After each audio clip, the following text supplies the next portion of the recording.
Albert Einstein dijo en una ocasión que todos los niños son genios al nacer, y las recientes investigaciones parecen indicar que todo el mundo conserva la capacidad de funcionar como un genio, siempre que haya en el campo adecuado. Lo que deseamos decirles en esta sesión es que ustedes son genios. Ustedes tienen la capacidad de funcionar a niveles excepcionales en al menos un campo de su vida, si es que pueden localizarlo. El doctor Howard Gardner, de la Universidad de Harvard, ha escrito un libro llamado Frames of the Mind, Estructuras del Cerebro, en el que estudia el hecho de que en la vida escolar solo se miden dos tipos de inteligencia, la inteligencia matemática y la verbal, y que se considera que uno es inteligente en la medida en que disponga de capacidades matemáticas o verbales. Las pruebas estadounidenses de rendimiento académico, todas las pruebas de ingreso y de selectividad universitarias, se basan en las capacidades verbales y matemática. Pero Gardner ha averiguado que también se puede tener inteligencia artística, inteligencia mecánica, intuitiva, musical, y la más importante de todas para lograr el éxito en la vida, de hecho, una de las bases de este curso es la inteligencia social, la capacidad de llevarse bien con nosotros. Mi hijita Cristina tiene 7 años. Puede que Cristina no saque unas notas extraordinarias en matemáticas o en lectura, pero les diré una cosa. Cuando se trata de llevarse bien con la gente, Cristina es dinamita pura. Y, al ser así, sabemos que siempre que la animen y le den apoyo, nunca tendrá problemas en la vida. Volvamos al punto principal. Usted es un genio. Ese genio, esa inteligencia, esa capacidad creadora, es algo que es suyo por derecho. La creatividad es tan natural para usted como lo es respirar. Y puesto que decimos que todos los niños son genios al nacer, vamos a examinar un par de hechos interesantes. En unos estudios recientes se analizaron los resultados obtenidos en unas pruebas de inteligencia por niños entre 2 y 4 años. Entre los 2 y los 4 años es cuando por primera vez se pueden realizar pruebas de inteligencia, y se pudo ver que, en el 94% de los casos, los resultados indicaban una elevada inteligencia y una elevada creatividad. A continuación se repitieron las pruebas con estos mismos niños a los 7 años, y se vio que solamente en el 4% de los casos los resultados indicaban una elevada inteligencia y una elevada creatividad. ¿Cómo sucedió esto? ¿Por qué este espectacular descenso en la creatividad? Muy sencillo. Entre los 2 y los 4 años y a la edad de 7 años, estos niños hacían cosas, tocaban cosas, las probaban, las olían, se metían en todas partes. A los 2 y 3 años son terribles, a los 4 son fantásticos, etc. Lo que pasó es que averiguaron que cuando hacían estas cosas sus padres se enfadaban, sus profesores se enfadaban, sus hermanos se enfadaban, les gritaban, les daban azotes y les desanimaban a la hora de hacer cosas nuevas, de explorar el mundo con el tipo de entusiasmo que los niños ponen en estas cosas. Averiguaron que si uno quiere salir adelante tiene que hacer lo que se espera de uno, así que con el tiempo se volvieron pasivos. Empezaron a ir al colegio y les sentaron en filas ordenadas. Hablaban cuando levantaban la mano, les decían cuándo podían ir al baño, etc. Pero lo maravilloso es que, aunque esto haya sucedido, la creatividad se sumerge como un río subterráneo, y lo que vamos a hacer en esta sesión es hablar de cómo se le puede hacer volver a la superficie. Por cierto, en la Universidad de Minnesota se realizó un interesante estudio hace algunos años. Este estudio se basaba en una prueba psicológica realizada en la universidad para verificar qué factores llevaban a la creatividad en los niños, y lo que se hizo fue seleccionar a varias madres de la zona urbana de Minneapolis que padecían retraso mental, esto es, sus coeficientes de inteligencia representaban un máximo de 80. Se localizó a cada una de estas madres en un momento en el que estaban teniendo hijos, y se estableció un experimento por el que los estudiantes de la Facultad de Psicología iban a las casas de estas madres, recogían a los niños a una edad temprana, los llevaban a la universidad, los situaban en un entorno donde podían jugar, donde se les estimulaba, oían música, tenían juguetes. Los estudiantes experimentaban con ellos y les mantenían ocupados, los cogían en brazos y jugaban con ellos, etc. Al final de este experimento, y según iba progresando, cuando llegaron a una edad en la que se les pudo hacer una prueba de coeficiente de inteligencia sobre los 5 o 6 años, se averiguó que los resultados de estos niños rondaban los 130 puntos, que, como saben, se aproxima a lo excepcional. Se considera que una persona con un coeficiente de inteligencia de 140 es un genio. Un coeficiente de inteligencia de 130 está algunos puntos por debajo de lo que se necesita para ser clasificado en el nivel superior. Cuando se les repitieron las pruebas, un par de años después, el resultado medio fue un coeficiente de inteligencia de 132 puntos. ¿Cuál era la clave? ¿Cuál era la clave para este increíble desarrollo de la mentalidad? Averiguaron que la clave era la estimulación. La clave era la estimulación. Averiguaron que durante los años iniciales de formación de un niño, el nivel de inteligencia y creatividad que se desarrolla está en proporción directa con la calidad y la cantidad de estimulación que un niño recibe. ¿Qué significa esto para ustedes y para mí? Pues significa que si tienen niños, lo mejor que pueden hacer es suministrarles un entorno que los estimule. Significa que si desean ser una persona muy creadora, lo mejor que pueden hacer para ustedes mismos es suministrarse una dieta que les estimule. Distintos libros, cintas, ideas, personas, situaciones, entornos. Incluso el hecho de utilizar rutas distintas para ir al trabajo tiende a ayudarnos a romper con nuestra rutina y con nuestra zona cómoda y a hacernos pensar de manera diferente. Hay algo conocido como la ley del uso, o un principio denominado la ley del uso. La ley del uso aplicada a un músculo físico dice que, si no se utiliza, se pierde. Si no se utiliza un músculo durante un periodo de tiempo, se atrofia y no se puede utilizar. La ley del uso también se aplica mentalmente a su nivel de creatividad. Dice que si uno no utiliza su creatividad, ésta se atrofiará al igual que lo haría un músculo. Pero una cosa maravillosa que hemos averiguado, en un caso tras otro, es que si uno empieza a poner a prueba su creatividad, si empieza a exigirle cosas al igual que lo haría con un músculo si empezara a levantar pesos, si empieza a exigirle cosas, empezará a entrar en acción, empezará a hacerla moverse y, si lo prefiere, a estimularla con nuevas ideas y pensamientos. Así que la clave consiste en empezar a estimular su mente alimentándola con todo tipo de cosas que hagan que rompa con la rutina habitual. Hay otro aspecto interesante de la creatividad que resulta importante: el lenguaje. Una de nuestras averiguaciones consiste en que una de las correlaciones más estrechas en nuestra sociedad, la correlación directa con el éxito en cualquier campo, es la que existe entre el éxito y el conocimiento verbal. La persona media de habla inglesa utiliza menos de 1.200 palabras en su vocabulario diario, de un total de unas 500.000 palabras posibles. Hemos averiguado que el nivel de creatividad y de inteligencia del individuo están en proporción directa con el número de palabras cuyo significado conoce y que puede utilizar en una conversación. Por cierto, existen dos tipos de palabras: las que nunca se utilizan en la conversación, las que solamente se leen, pero también existen las que utilizamos continuamente en la conversación. La persona media solamente emplea 1.200. El niño medio, hasta los 5 años de edad, aprende a identificar y conocer el significado de unas 5.000 palabras. El adulto medio aprende 5.000 palabras al año, de modo que, cuantas más palabras se aprendan, más creador se hace el individuo. Lo que nos lleva a otra ley, denominada la ley de la creatividad. La ley de la creatividad dice que en la vida actual todo se inicia con las ideas, El éxito, el progreso, la felicidad, la prosperidad, el desarrollo de la vida de uno, dependen directamente de la calidad y cantidad de ideas que se desarrollen. Y lo que es sorprendente, si uno se centra en la cantidad de ideas, y yo he dedicado una enorme cantidad de trabajo al pensamiento creador, si uno se centra en la cantidad de ideas, se dará cuenta de que la calidad de las ideas es función de su cantidad. Hay quienes dicen que solamente van a desarrollar unas cuantas ideas. Esta es la gente con miedo al fracaso, con miedo al rechazo. Si uno se centra en generar una elevada cantidad de ideas nuevas que de algún modo mejorarán las cosas, ¿qué es la creatividad? La creatividad es la capacidad de producir mejoras. La creatividad sencillamente consiste en la capacidad de generar mejoras. Cualquiera que sea capaz de producir mejoras es una persona creadora. Si se puede mejorar el modo de controlar al niño, si se puede mejorar el modo de resolver una situación social, si se puede mejorar el modo en que se cocina un plato, se arregla el coche, se trabaja en el jardín, se elabora un plan de marketing, se hace un anuncio, cualquier cosa que haga que algo mejore es un acto creador.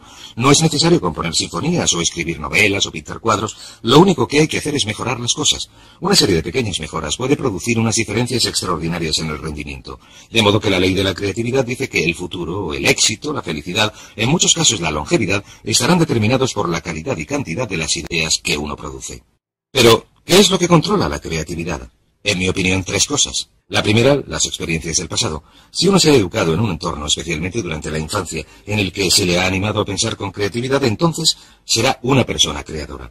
A nuestros hijos, desde luego, hagan lo que hagan, siempre les decimos lo inteligentes que son, lo creadores que son, lo interesantes que son, lo divertidos que son. Y cuando están cerca de nosotros, siempre hablamos delante de ellos de lo creadores y listos que son nuestros hijos. Así que nuestros niños creen que son pequeños genios. Y probablemente, puesto que son nuestros hijos, no andan muy equivocados. En segundo lugar está el hecho de que el autoconcepto de un adulto con respecto a la creatividad es muy importante. ¿Se considera usted una persona creadora? Pues bien, como dijo Henry Ford, y ya lo hemos comentado antes, tanto si cree que lo es, parafraseando sus palabras, como si cree que no lo es, tendrá razón. Si su autoconcepto consiste en que se dice, creo que soy una persona creadora, esto es lo que se convertirá en su realidad. La mayoría de la gente cree que no son especialmente creadores sencillamente porque no han puesto a prueba sus capacidades creadoras desde hace tiempo. El tercer campo que determina su creatividad es su entorno actual. Si usted está en un entorno que fomenta la creatividad, que fomenta las ideas nuevas, verá que se le ocurren ideas. Tom Peters, en su libro In Search of Excellence, Buscando la Excelencia, dice algo estupendo. Dice que si les dejáramos, la gente nos ahogaría en ideas. Dice que las empresas más prósperas son aquellas donde continuamente se genera una enorme calidad y cantidad de buenas ideas. Dice que el éxito comercial está en proporción directa con la cantidad de ideas buenas o nuevas, o de ideas nuevas para producir mejoras. Así que examinen esos 3 puntos, estudien cuál fue su experiencia pasada con sus padres. En mi caso, mis padres me desanimaron de cualquier idea que pude tener en cuanto a hacer algo que no fuera exactamente lo esperado, porque mis padres eran una gente con muchos temores. Vivieron la depresión y la Segunda Guerra Mundial, etc. Mi autoconcepto me decía que no tenía ninguna creatividad, y mi entorno en muchas situaciones era del tipo en el que había que hacer lo que se esperaba de uno para salir adelante. Pero si empezamos a desprendernos de estas cosas, si empezamos a darnos cuenta de que somos creadores, entonces empezamos a hacer que esto se convierta en nuestra realidad.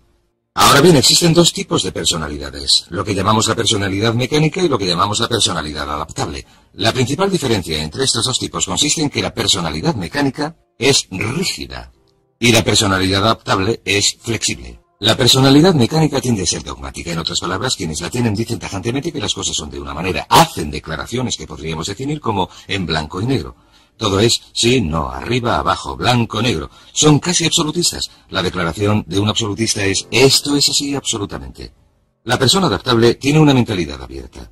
Siempre está dispuesta a considerar distintos enfoques. Se dan cuenta de que una pregunta nunca queda contestada, así que siempre están preguntando. Siempre están haciendo más preguntas. Dicen cosas como ¿qué os parece esto? ¿Qué os parece si hacemos aquello? ¿O por qué no probamos esto? O esa podría ser otra idea.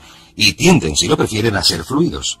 Si se plantea una idea nueva, si acaban de tomar una decisión y se plantea una idea nueva, dejan la primera y adoptan la segunda. Son muy flexibles. Y verán que las personalidades adaptables son las personalidades con más éxito, las más felices. De hecho, existe una relación directa entre un amor propio reducido y la falta de seguridad. Falta de seguridad. La gente recurre a su inseguridad. Y la gente con un elevado amor propio con seguridad, los que están satisfechos consigo mismos, están dispuestos a cuestionar las ideas. De modo que pregúntense, ¿en qué lugar del gráfico se sitúan ustedes en cuanto a tener una personalidad mecánica o adaptable? Y he aquí 4 preguntas fáciles que se pueden hacer, 4 maneras fáciles de analizarse. Pregúntense lo siguiente, ¿con qué facilidad en una escala de 1 a 10 pueden hacer una de estas manifestaciones? Número 1, ¿con qué facilidad pueden decir, me he equivocado, no tenía razón? Me he equivocado, no tenía razón. Verán, las personas adaptables, las personas flexibles y fluidas están dispuestas a reconocer que se han equivocado, y las personas mecánicas, o si lo prefieren, rígidas, son las que no pueden admitir que se han equivocado, de modo que lo que hacen es esforzarse por ocultar su error. Trabajan mucho para defenderse y proteger sus errores en lugar de decir me he equivocado. Una vez que uno ha dicho me he equivocado, no hay nada que discutir, entonces uno se puede dedicar a hallar la solución. He aquí otra manifestación. ¿Con qué facilidad, en una escala de 1 a 10, pueden decir, he cambiado de opinión, es verdad, antes me parecía buena idea, pero he cambiado de opinión?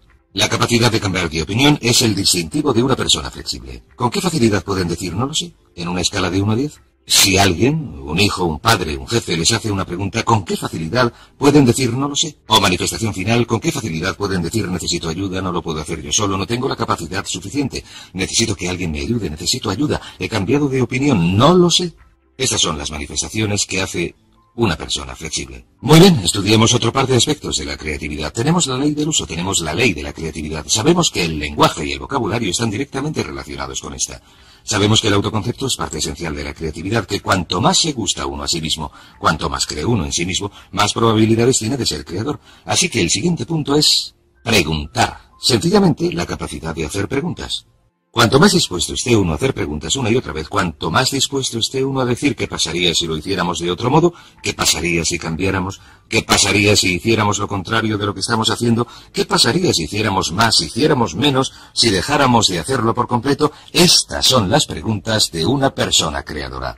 Ahora bien, como ya he dicho, usted es un genio. Sin embargo, ¿va usted a desarrollar su genio plenamente? El único modo de que pueda desarrollar su genio plenamente es empezando a utilizar algunas de las técnicas que hemos comentado en este seminario. Una de ellas es tener unas metas muy claras. Si usted tiene unas metas claras que desea lograr, estas estimularán su creatividad, como comentaremos en el próximo módulo. La segunda parte es empezar a utilizar afirmaciones, y la mejor afirmación es soy un genio, soy un genio, soy un genio, y repetirlo una y otra vez. Sucederá algo sorprendente si repiten estas palabras. En su mente consciente y subconsciente, cuando empieza a decir una y otra vez en su mente consciente, soy un genio, soy un genio, soy un genio, usted impulsa el mensaje al subconsciente. ¿Sabe lo que hace el subconsciente? El subconsciente dice, de eso nada, ganso, no se te ha ocurrido una idea decente en los últimos 10 años. Pero usted dice, soy un genio, soy un genio. Usted hace que penetre el mensaje, imprime el mensaje en su subconsciente. El subconsciente le conoce, lleva mucho tiempo con usted, sabe que nunca se le ocurre nada que valga la pena, pero usted insiste. Soy un genio, soy un genio, soy un genio. Continúa haciendo que penetre el mensaje. Finalmente el subconsciente dice, muy bien, si esta es la nueva orden, si es esto lo que quieres, allá va. He aquí una idea. Haz algo con ella. Y en medio de una conversación, cuando uno está hablando de un problema, de repente se le ocurre una idea y alguien dice, caray, qué buena idea. Y usted contesta, claro, ya sabes, soy un genio. Y le repiten, sí, es una idea bastante buena. Y verá que se convertirá en un genio en la medida en que acepte la creatividad innata. Es como si viviera en un terreno y debajo de ese terreno hubiera un enorme depósito de genio. Y cuando afirme algo una y otra vez irá perforando más y más hasta llegar a un punto, al afirmar y visualizar, a un punto en que alcance este depósito de genio y el genio empiece a manar como si fuera un pozo de petróleo. Y cuando empiece a fluir, les diré lo más sorprendente, cuando empiece a fluir, diremos por qué funciona esto en un momento, cuando empiece a fluir, se le ocurrirá una idea tras otra. Pues bien, el punto más importante de todo este asunto consiste en entender lo siguiente, que no hay nada que no pueda lograr si explota este genio, que toda productividad y prosperidad se derivan de las ideas y que la fuente de las ideas es inagotable, lo que significa que su potencialidad es inagotable. Significa que no hay límites en cuanto a lo que puedan hacer, o tener, o ser, si desbloquean su creatividad innata, que si repiten una y otra vez, soy un genio, soy un genio, soy un genio, soy un genio, y a continuación esperan confiadamente, en el momento preciso en que la necesiten, se les presentará la respuesta precisa en la forma precisa que deseen.